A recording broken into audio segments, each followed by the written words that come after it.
한국일 줄 알았습니다. 정부는 약속했죠. 한국의 산토린이라고. 하지만 남은 건 이자 고지서와 침묵뿐이었어요. 30억 원이 사라진 날 전화기는 꺼져 있었죠. 그래도 안녕하십니까. 여러분, 저는 올해 66 평생을 교단에서 아이들만 가르치다 은퇴한 박민서라고 합니다. 혹시 은퇴 후 제2의 인생을 꿈꾸고 계신가요? 저도 그랬습니다. 평생을 성실하게 교과서처럼 살아왔으니 노후는 낭만적일 것이라 믿었습니다. 40년간 맡아온 분필 가루와 잉크 냄새 대신 짭조름한 바다, 내음을 맡으며 여유롭게 살 수 있을 거라 생각했죠. 하지만 한순간의 욕심이 그 낭만을 지옥으로 바꿀 수도 있다는 것을 뼈저리게 깨달았습니다. 저는 2019년 정부에서 한국의 산토리니로 만들겠다던 고성 진화 지구의 15억 원짜리 3층 건물을 샀습니다. 아름다운 바닷가에서 카페와 펜션을 운영하는 꿈을 꾸었죠. 하지만 지금은 보증금 3천만 원짜리 작은 오피스텔에 살고 있습니다. 아내와 함께 작은 반찬거리를 만들어 팔며 하루하루를 버티고 있습니다. 모든 것을 잃었지만 17억보다 더 비싼 교훈을 얻었습니다.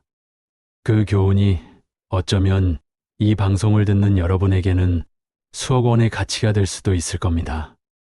구독과 좋아요, 알림 설정 미리 부탁드릴게요. 끝까지 들어보시면 절대 후회하지 않으실 겁니다. 시간은 2019년 5월, 제가 교장으로 정년 퇴직을 한 바로 그 봄으로 거슬러 올라갑니다. 2019년 5월 31일, 제 인생의 마지막 근무일이었습니다. 40년간 정들었던 교정, 수백 명의 학생과 동료들이 도열한 가운데 명예, 교장이라는 띠를 두르고 박수를 받았습니다. 교감 선생님이 낭독하는 공로패의 내용은 귀에 잘 들어오지 않았습니다. 다만 이제 끝이구나 하는 묘한 해방감과 이제 시작이구나 하는 막연한 기대감만이 교차했습니다.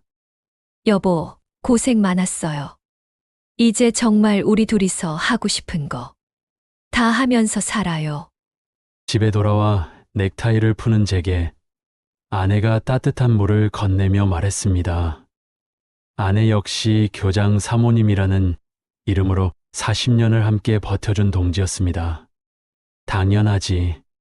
퇴직연금도 꼬박꼬박 월 300씩 나오고 그간 모은 돈도 3억 가까이 있으니 이제 당신 호강시켜줄 일만 남았어. 저는 큰 소리를 쳤습니다. 통장에 찍힌 퇴직금과 연금 액수는 제 성실했던 삶의 훈장처럼 보였습니다. 하지만 자유는 생각보다 쓰디썼습니다. 정확히 6월 3일 월요일 아침, 평생 그랬듯 새벽 6시에 눈이 번쩍 떠졌습니다. 하지만 씻고 나갈 곳이 없었습니다. 거실 소파에 앉아 멍하니 TV를 켰습니다. 아침 드라마, 뉴스, 건강 정보 프로그램, 채널만 무의미하게 돌아갔습니다. 평생 박 교장 선생님으로 불리며 존경받던 내가 하루아침에 집에 있는 늙은이가 된 것 같았습니다.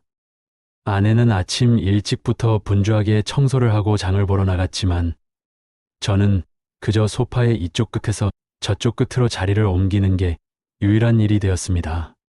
시간이 흐를수록 불안감은 구체적인 돈 문제로 고개를 들었습니다. 여보, 이번 달에 동창회 부부 모임 있는데 회비가 10만 원이네요. 그리고 다음 주는 조카 결혼식인데 우리도 이제 받았으니 50은 해야 체면이 서지 않겠어요? 아내의 가계부 푸념이 시작됐습니다. 연금 300만 원 받는다고 좋아했는데 병원비 몇 번 내고 손주들 용돈 주고 경조사비 내고 나니 남는 게 없네요. 그녀의 말이 제 가슴을 찔렀습니다. 300만 원은 분명 큰 돈이었지만 교장이라는 체면을 유지하기엔 턱없이 부족한 돈이었습니다. 이대로 연금만 축 내다가 자식들에게 짐이 되는 건 아닐까? 아직 63인데 앞으로 30년을 더 이렇게 살아야 한단 말인가? 밤에 잠이 오지 않았습니다. 거실을 서성이는 제게 아내가 조심스레 말했습니다. 그냥 우리도 다른 사람들처럼 주말 농장이나 가꿀까요? 아니면 등산이나 그런 거에서 뭐해? 소일거리 하자는 거지요. 난 아직 팔팔해. 뭔가를 해야 해. 바로 그때였습니다. 10년 만에 처남에게서 전화가 걸려온 것은 처남은 젊어서부터 이런저런 사업에 손을 대다 늘 빚만 치던 아내의 아픈 손가락이었습니다. 5년 전 아내의 이름으로 3천만 원 대출을 받아간 것을 마지막으로 연을 끊다시피 한 사이였습니다. 여보, 받지 말아요. 또 돈 소리 할 거예요. 아니야. 그래도 받아는 봐야지. 형님, 저예요. 처남. 잘 지내셨죠? 퇴임하셨다는 소식 들었습니다. 아이고, 축하드립니다. 특유의 넉살 좋은 목소리가 소화기를 뚫고 나왔습니다. 아, 처남. 웬일인가? 웬일이라뇨, 형님? 제가요, 대박 사업 아이템을 하나 찾았습니다. 이건 뭐 돈을 그냥 쓸어 담는 일이에요. 다른 사람도 아니고 평생 존경받으신 형님처럼 점잖으신 분이 하셔야 딱 맞는 사업입니다. 저는 또 무슨 사기를 치려고 싶어 됐다. 끊어라 하고 전화를 끊으려 했습니다. 하지만 이어지는 처남의 한마디가 제 발목을 붙잡았습니다.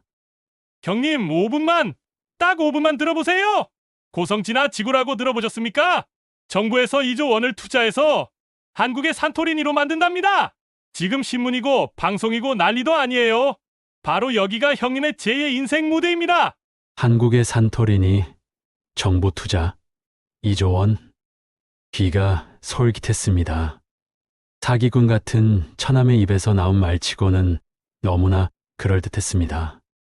형님, 지금 인터넷에 고성지나 딱 쳐보세요. 제 말이 거짓말인가? 지금 전국에서 돈 냄새 맡은 사람들이 몰려들고 있어요. 형님, 평생 교과서만 보고 사셨잖아요. 이제 돈 되는 진짜 공부를 하셔야죠. 그날 밤 저는 난생 처음으로 밤을 새워 고성 진화지구를 검색하기 시작했습니다. 정부 주도 해양관광 특구 2조 원 예산 투입 동해 산토리니 제2의 기적 자극적인 기사들이 화면을 가득 채웠습니다. 그리고 그곳에서 저는 제 남은 인생을 송두리째 바꿀 희망을 아니 욕망을 보았습니다. 다음 날 아침 저는 아내를 깨웠습니다. 여보, 일어나. 우리 바람 좀 쐬러 가자. 어디를요? 이 새벽부터. 고성에 가보자.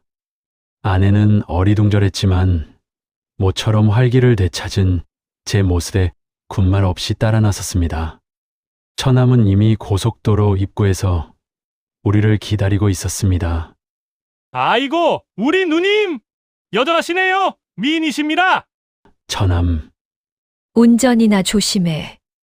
처남의 낡은 국산차는 당장이라도 퍼질 것처럼 덜덜거렸지만 그의 목소리는 자신감으로 가득 차 있었습니다. 형님, 누님, 이제 두 분 인생도 활짝 피는 겁니다. 제가 어제 밤새도록 형님께 딱 맞는 물건을 찾아놨습니다. 기가 막힙니다. 기가 막혀. 3시간을 달려 도착한 고성 지나치고 제 평생 그렇게 푸르고 아름다운 바다는 처음이었습니다. 에메랄드빛 바다가 햇살에 부서졌고 갯바람에는 비린내 대신 달콤한 공사 냄새가 섞여 있었습니다. 형님, 저길 보십시오. 처남이 가리킨 곳에는 진화해양관광 특구 세계적인 휴양지의 시작이라는 거대한 플래카드가 바람에 펄럭이고 있었습니다. 곳곳에서 크레인이 움직이고 새 건물이 뼈대를 올리고 있었습니다. 마치 거대한 용광로처럼 도시 전체가 들끓는 듯했습니다. 와, 정말 대단하네. 신도시가 하나 생기는구나. 신도시요? 형님, 여긴 신도시 수준이 아닙니다. 여긴 천국이 생기는 겁니다. 천국! 처남은 우리를 받아가 정면으로 보이는 언덕 위 3층 건물로 데려갔습니다. 하얀색 페인트가 칠해진 그리스풍의 아담한 건물이었습니다. 형님, 바로 이겁니다. 원래 서울 부자가 별장으로 쓰던 건데 자식들한테 증여 문제로 금매로 나왔습니다. 1층은 통유리라 카페로 딱이고 이 3층은 방이 6개라 펜션으로 돌리면 와, 월 1,000만 원은 우습죠? 심장이 쿵쾅거렸습니다. 1층 통유리 너머로 푸른 바다가 넘실대는 카페 2층 테라스에서 와인을 마시며 바비큐를 즐기는 손님들. 아침에는 커피 향과 함께 잠에서 깨고 저녁에는 파도 소리를 자장가 삼아 잠드는 삶. 이거다. 이런 게 제2의 인생이지. 평생 분필만 잡던 내가 아니라 바다를 품은 건물주 박민서. 그래서 얼마라고? 제 목소리가 저도 모르게 떨려 나왔습니다. 시세보다 2억이나 싼 15억입니다. 15억?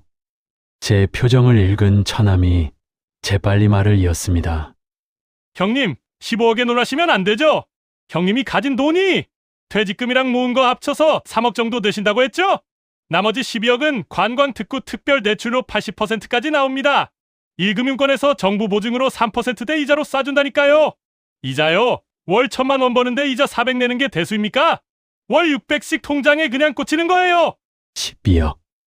제 평생 만져보지도 상상해보지도 못한 돈이었습니다.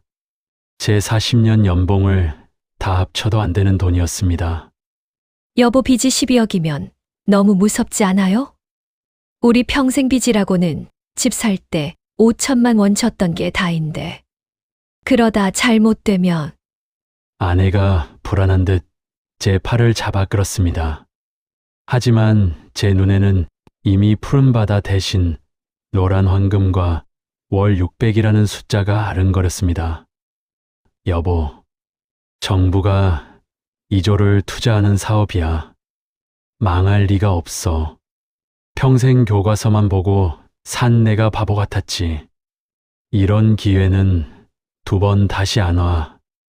나만 믿어.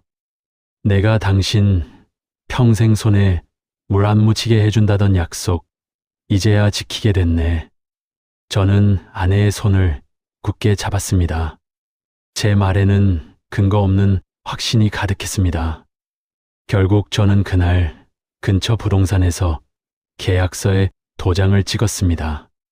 제 40년이 담긴 3억 원은 계약금으로 순식간에 사라졌고 12억 원의 대출이 제 이름 앞으로 생성되었습니다. 건물을 나와 바다를 바라보는데 갯바람이 유난히 달콤했습니다. 여보, 우리도 이제 건물주야. 내가 당신 평생 호강시켜 준다고 했지. 아내는 여전히 불안한 표정이었지만 저는 생애 최고의 결정을 내렸다고 확신했습니다. 저는 멈추지 않았습니다. 2억을 더 대출받아 총 17억을 들여 건물을 산토리니처럼 완벽하게 리모델링했습니다. 최고의 자재를 썼고 각 방마다 최신식 스파 욕조를 들여놨습니다. 제 꿈의 성이 완성되던 2019년 12월, 저는 몰랐습니다. 그 성이 제가 갇히게 될 감옥이 될 줄은. 2020년 1월 1일, 새해 첫날 저는 고성에서 일출을 맞았습니다. 제 건물 진화의 꿈 3층 테라스에서 바라보는 해돋이는 감동적이었습니다. 완벽하게 리모델링된 새하얀 건물은 푸른 동해 바다와 어우러져 그림 같았죠. 여보, 정말 그림 같네요. 우리가 이런 곳에서 살게 되다니. 아내도 상기된 표정이었습니다. 우리는 1층 카페에서 직접 내린 커피를 마시며 몰려들 손님들을 상상했습니다. 저는 진화의 꿈이라는 간판을 걸고 1층 카페를 맡아줄 전문 바리스타와 2, 3층 펜션을 관리해줄 직원을 구하는 공고를 냈습니다. 교장 출신 사장이라는 타이틀로 최고급 서비스와 품격을 제공할 생각이었습니다. 하지만 이상했습니다. 보름이 지나도록 문에 전화 한 통이 오지 않았습니다. 처남, 이거 왜 이리 조용해? 관광객은커녕 동네 사람도 안 보이네. 다들 공사만 하고 있고. 아, 형님, 지금 비수기라 그렇죠? 원래 이 2월은 바닷가에 아무도 안 와요. 3월만 돼 보세요. 벚꽃 피고 봄바람 불면 사람들 미어 터집니다. 지금 이 조용할 때 오픈 준비나 완벽하게 해두시죠. 불안했지만 처남의 말을 믿고 기다렸습니다. 2월에는 설 연휴 특수를 기대했습니다. 하지만 지나치고는 여전히 텅 비어 있었습니다. 크레인 소리만 요란할 뿐 사람 그림자를 찾기 힘들었습니다. 그리고 2020년 2월 말 뉴스에서 이상한 소식이 들려오기 시작했습니다. 신종 감염병 확산, 대구 경북 지역 위기, 전국적 유행 우려. 처음엔 그저 독감 같은 것이라 생각했습니다. 봄 되면 사라지겠지. 하지만 3월이 되자 거리는 텅 비었고 사회적 거리두기, 5인 이상 집합 금지라는 낯선 단어가 세상을 지배했습니다. 정부가 2조를 투자한다던 진화 해양관광 특구는 첫 삽도 뜨기 전에 모든 것이 일시 중단되었습니다. 공사장의 크레인들은 약속이나 한 듯 움직임을 멈췄습니다. 제 꿈의 성이었던 진화의 꿈은 바닷가에 홀로 서 있는 주인 없는 성이 되었습니다. 손님은커녕 파리 한 마리 날아들지 않았습니다. 1층 카페의 최고급 원두는 향을 잃어갔고 2층 펜션의 새하얀 침구는 뜯어보지도 못한 채 먼지만 쌓여갔습니다. 그때 첫 번째 고지서가 날아왔습니다. 리모델링 비용 2억을 포함한 총 14억 원 대출에 대한 이자. 월 500만 원. 500만 원. 수입은 0원이었습니다. 저는 제 퇴직연금 통장에 손을 댔습니다. 월 300만 원의 연금으로는 이자를 감당할 수조차 없습니다. 모아두었던 3억은 이미 계약금으로 사라진 뒤였습니다. 여보, 괜찮아요. 이 병도 곧 지나갈 거예요. 백신 나오면 괜찮아지겠죠. 다들 힘든데요. 아내는 애써 저를 위로했지만 저는 보았습니다. 밤마다 잠 못 들고 뒤척이며 몰래 한숨을 내쉬는 아내의 모습을. 괜찮아. 버텨야 해. 이건 전 세계적인 재난이잖아. 나만 힘든 게 아니야. 이 위기만 넘기면 사람들이 답답해서라도 밖으로 나올 거야. 그때가 되면 이런 바닷가 펜션이 대박이 나겠지. 보복 소비라고 하잖아. 저는 그렇게 스스로를 세뇌하며 연금 통장의 잔고가 줄어드는 것을 애써 외면했습니다. 하지만 그건 거대한 파도의 시작에 불과했습니다. 저는 몰랐습니다. 저를 무너뜨릴 진짜 재앙은 바이러스가 아니라 손바닥만 한 해마였다는 것을. 수입은 0원, 하지만 매달 500만 원의 대출 이자가 빠져나갑니다. 진아의 꿈은 주인 없는 성이 되어버렸습니다. 2021년, 2022년. 시간은 속절없이 흘렀습니다. 달력은 넘어갔지만 제 인생은 2020년 2월에 멈춘 듯 했습니다. 매달 500만 원씩 칼같이 통장에서 빠져나가는 이자는 저의 숨통을 죄는 밧줄 같았습니다. 퇴직 후 1년 반 만에 평생 모은 3억 원과 연금은 이자로만 공중분해되었고 2년 동안 1억 2천만 원이 허공으로 사라졌습니다. 은행 직원의 목소리는 처음에 친절함 대신 노골적인 짜증과 독촉으로 바뀌었습니다. 박민서 고객님, 이자는 반드시 선납하셔야 합니다. 저희도 대출금이 큽니다. 저는 더 이상 고성으로 내려가지 않았습니다. 내려갈 용기가 없습니다. 혹시나 하는 마음에 한 달에 한 번 아내를 대신 보냈습니다. 아내는 진아의 꿈에 가서 환기를 시키고 쌓인 먼지를 닦아냈습니다. 그리고 돌아와서는 늘 눈물을 감추려 애썼습니다. 여보, 펜션 방에 곰팡이가 피었어요. 바닷가라 습기가 많았어. 벽지가 누렇게 변하고 새하얀 침구에선 퀴퀴한 냄새가 나요. 17억을 들여 산 산토리니는 습기와 염분 때문에 낡고 병들어갔습니다. 리모델링 때 쓴 최고급 자재는 비웃음처럼 색이 바랬습니다. 제 꿈은 유령처럼 그 건물 안에 갇혀 천천히 썩어가는 듯했습니다. 처남, 너 도대체 어떻게 된 거야? 지금 이자만 2년 넘게 내고 있어. 개발은 언제 되는 거야? 정보 사업이라며. 저는 하루에도 몇 번씩 처남에게 전화를 걸어 절규했습니다. 전화기 너머의 처남 목소리에도 처음의 넉살은 사라지고 힘없는 변명만 돌아왔습니다. 형님, 저도 미치겠습니다. 병 때문에 정부가 손을 놓았습니다. 조금만 더 기다려 보시죠. 이제 백신도 맞고 다 풀린다잖아요. 저는 그 조금만이라는 말에 한 줄기 희망을 걸고 버텼습니다. 하지만 희망 대신 절망의 방아쇠를 당긴 것은 처남의 잠적도 바이러스도 아닌 멸종 위기종이었습니다. 2023년 봄 감염병이 끝나가고 세상이 기지개를 켤 무렵 저는 희망이 아닌 청천벽력 같은 뉴스를 보게 되었습니다. 고성 진화지구 해양생태보호구역 지정 2조 원 규모 관광특구 개발 사실상 백지화. 뭐라고? 백지화! 해양생태보호구역! 내용은 충격적이었습니다. 개발 예정지였던 진화지구 앞바다에서 멸종위기종 1급인 해마의 대규모 서식지가 발견되었다는 것입니다. 환경단체가 즉각 소송을 걸었고 여론은 인간의 욕심 때문에 해양 생태계를 파괴할 수 없다는 쪽으로 완전히 기울었습니다. 정부는 결국 2조 원짜리 개발 계획을 전면 취소했습니다.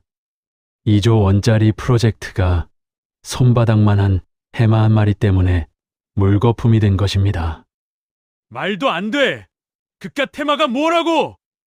내 인생이 걸렸는데 내 17억이 어떻게 이럴 수가 있어! 저는 분노에 떨며 텔레비전을 부술듯이 노려봤습니다. 이 거대한 비극의 원인이 눈에 잘 보이지도 않는 작은 바다 생물 때문이라는 사실이 너무나도 비이성적이고 잔인하게 느껴졌습니다. 저는 당장 처남에게 전화를 걸었습니다. 이번만큼은 욕을 퍼붓고 어떻게든 책임을 물어야 했습니다. 하지만 지금 거신 번호는 전원이 꺼져 있어. 전화기가 꺼져 있었습니다. 하루 이틀, 일주일이 지나도 마찬가지였습니다. 저는 고속도로를 달려 처남이 운영하던 읍내의 작은 부동산 사무실을 찾아가 봤습니다. 문은 굳게 닫혀 있었고 임대문이라는 종이가 비바람에 너덜거리고 있었습니다. 주변 상인들은 처남이 보름 전에 야반도주하듯 사라졌다고 말했습니다. 제 꿈이, 제 희망이, 그리고 제 17억이 신기루처럼 사라지는 순간이었습니다. 믿었던 사람에게 발등이 찍히는 뼈아픈 배신이었습니다. 그날 밤 저는 멍하니 텅 빈 건물의 테라스에 앉아 바다를 바라보았습니다. 잔잔한 파도가 저를 비우는 것 같았습니다. 아내가 조용히 다가와 제 어깨에 담요를 덮어주었습니다.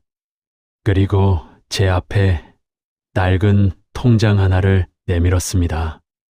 여보, 이거 우리 애들 결혼 자금으로 모아둔 건데 우선 급한 이자부터 막아요. 여보, 안 돼. 이건 당신이 평생 교장 선생님으로 존경받았는데 빚쟁이들한테 머리 숙이고 길거리로 나 앉을 순 없잖아요. 당신의 체면 내가 지켜줄게요. 아내의 눈물 젖은 적금을 깨서 몇 달을 더 버텼습니다. 하지만 그건 거대한 쓰나미 앞에서 손바닥으로 물을 막는 것과 같았습니다. 이미 해마가 사는 유령 도시가 되어버린 진화 지구의 건물을 사려는 사람은 아무도 없었습니다. 저는 이미 돌이킬 수 없는 늪에, 총 14억 원의 빚으로 이루어진 늪에 완전히 빠져 있었습니다. 믿었던 천암은 사라지고 2조 원짜리 개발 계획은 해마 서식지 발견으로 백지화되었습니다. 2024년 가을, 결국 버티지 못했습니다. 아들의 결혼 자금으로 모아둔 적금마저 바닥났고 저는 이자 3개월치 1,500만 원을 연체했습니다. 은행의 독촉 전화는 매일같이 저를 괴롭혔습니다. 전화벨이 울릴 때마다 심장이 쪼그라들었고 저는 전화를 피하기 위해 거실을 서성이거나 화장실에 숨어 있었습니다. 박민서 고객님, 이러시면 저희도 어쩔 수 없습니다. 법적 절차로 넘어갑니다. 조금만 기다려 주십시오. 건물이 팔리면 거기 해마 나오는 동네 아닙니까? 거길 누가 삽니까? 더 이상 시간 끌지 마세요. 내일까지 해결 안 되면 가압류 들어갑니다. 가압류. 평생 교장으로 존경받으며 남에게 쓴소리 한번 안 해보고 살았던 제게 빚쟁이, 가압류 같은 단어들은 제 존재 자체를 부정하는 모욕이었습니다. 머리가 하얘졌고 저는 아무것도 할 수 없었습니다.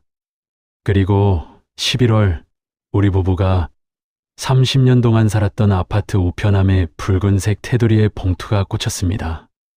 경매 개시키 결정 통지서. 온몸에서 피가 빠져나가는 기분이었습니다. 평생을 성실과 정직의 상징처럼 살아온 제 인생의 경매라니. 저는 봉투를 숨기고 아내에게 말도 못한 채 밤을 지새웠습니다. 하지만 아내는 이미 알고 있었습니다. 새벽에 화장실로 몰래 나와 통지서를 읽는 아내의 뒷모습을 보고 저는 무너져 내렸습니다. 여보, 우리 집. 이 집이라도 팔아서 막아야. 아내가 떨리는 목소리로 말했지만 저는 고개를 저었습니다. 안 돼, 여보. 지금 저 건물 7억에도 안 팔려. 14억 대출인데 이 집 5억을 팔아도 빚을 다 못 갚아. 우린 이 집까지 잃고 빚만 9억이 남는 거야. 이 집이라도 남겨야 해. 우리는 그저 손쓸 방법도 없이 우리의 꿈의 성이 경매 법정에 오르는 것을 지켜봐야 했습니다. 첫 번째 경매.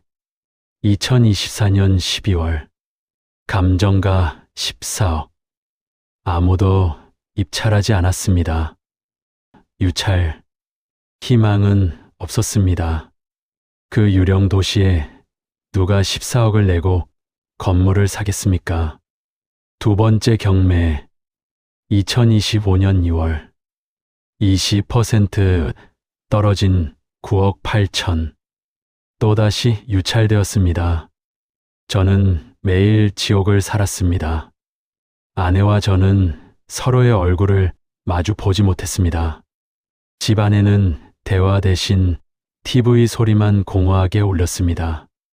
식탁에는 냉랭한 침묵만 감돌았습니다. 그리고 2025년 3월 24일 세 번째 경매일. 최저 입찰가는 감정가의 절반 수준인 6억 8천만 원까지 떨어졌습니다.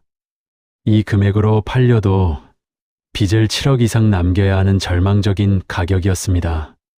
저는 차마 법정에 갈 용기가 없어 집에서 초조하게 전화만 기다렸습니다.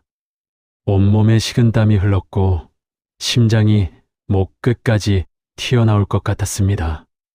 오후 4시 부동산 중개인에게 전화가 왔습니다. 박민서 선생님 되시죠? 경매 끝났습니다. 어떻게 됐습니까? 목소리가 갈라져 나왔습니다. 6억 9천만 원 6억 9천에 낙찰됐습니다. 한 사람이 겨우 들어왔네요. 더 이상 떨어지지 않은 게 천만다행입니다. 6억 9천 17억을 쏟아부은 내 건물이 내 평생의 꿈이 6억 9천만 원에 팔렸습니다. 전화를 끊고 멍하니 앉아 있는데 아내가 다가와 제 손을 잡았습니다. 여보, 이제 끝났어요. 저는 그제야 아내를 보고 아이처럼 울음을 터뜨렸습니다. 제 40년 교직 생활의 자부심, 남편으로서의 체면, 아버지로서의 권위, 모든 것이 한순간에 무너져 내렸습니다. 여보, 미안해. 내가 다 망쳤어. 14억 대출해서 6억 9천을 갚아도 우리 빚이 7억 1천만 원이 남아.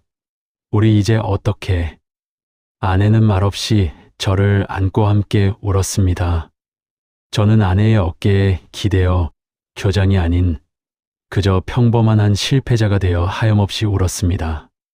그날 우리는 우리의 30년 추억이 담긴 자식들을 키워낸 아파트를 부동산에 내놓았습니다.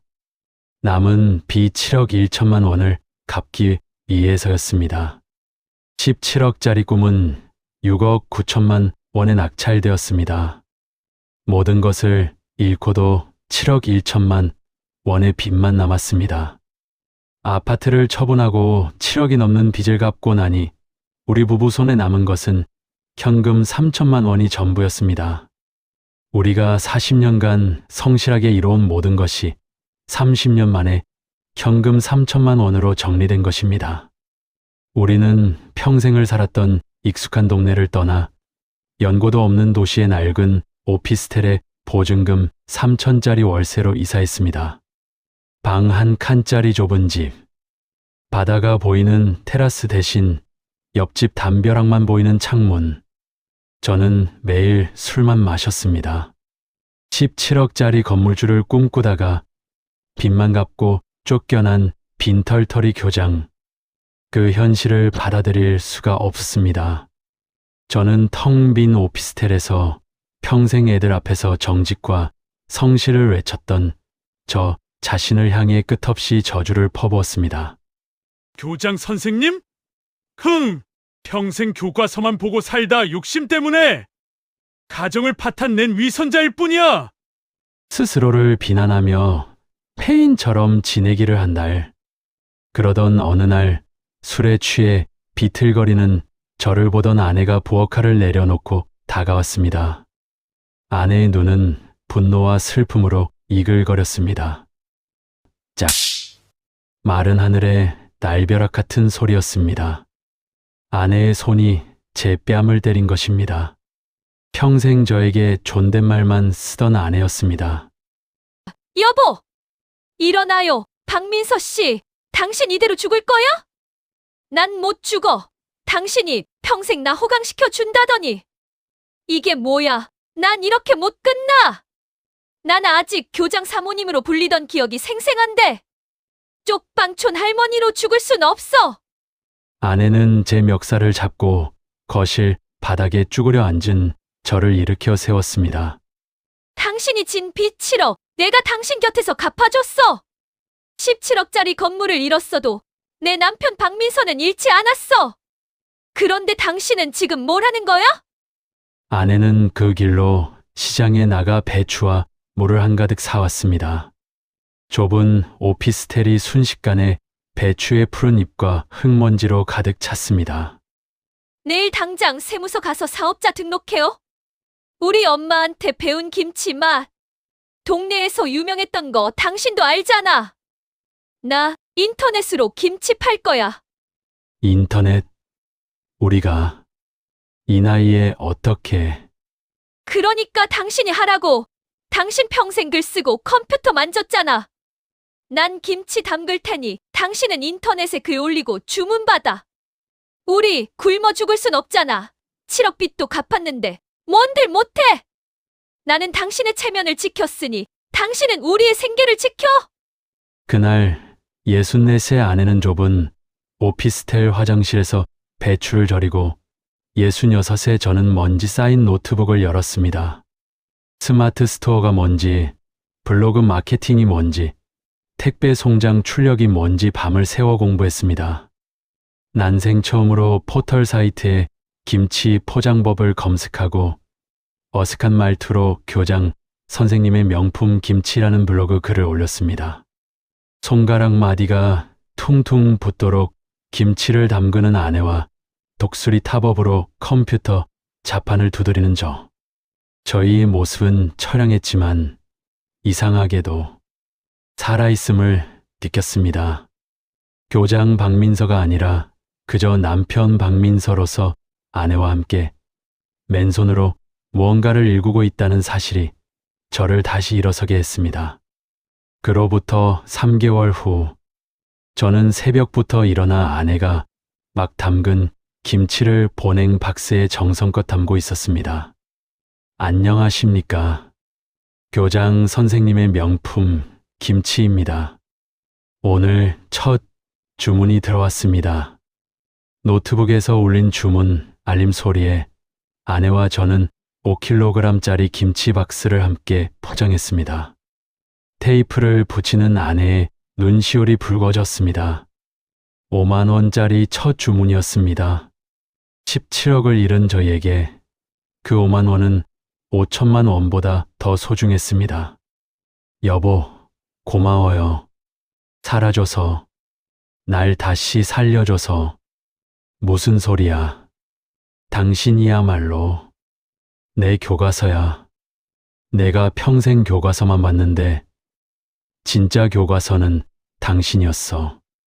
이제야 내가 당신한테서 진짜 삶을 배우네. 여러분, 저는 한국의 산토리니에 투자했다가 모든 것을 잃었습니다. 하지만 저는 잃어버린 교장이라는 직함 대신 교장 김치라는 새로운 이름을 얻었습니다. 지금 혹시 은퇴 후의 불안감으로 대박을 꿈꾸고 계신가요? 부디 저희 17억짜리 교훈을 기억하십시오. 가장 큰 투자는 황금의 땅이 아니라 지금 내 옆에서 나를 믿어주는 사람에게 하는 것입니다. 그리고 가장 확실한 노후 대책은 대출이 아니라 내 손으로 직접 담그는 김치 한 포기일지도 모릅니다. 저의 이야기가 여러분께 작은 울림이 되셨다면 좋아요와 구독 버튼 그리고 따뜻한 댓글 하나 부탁드립니다.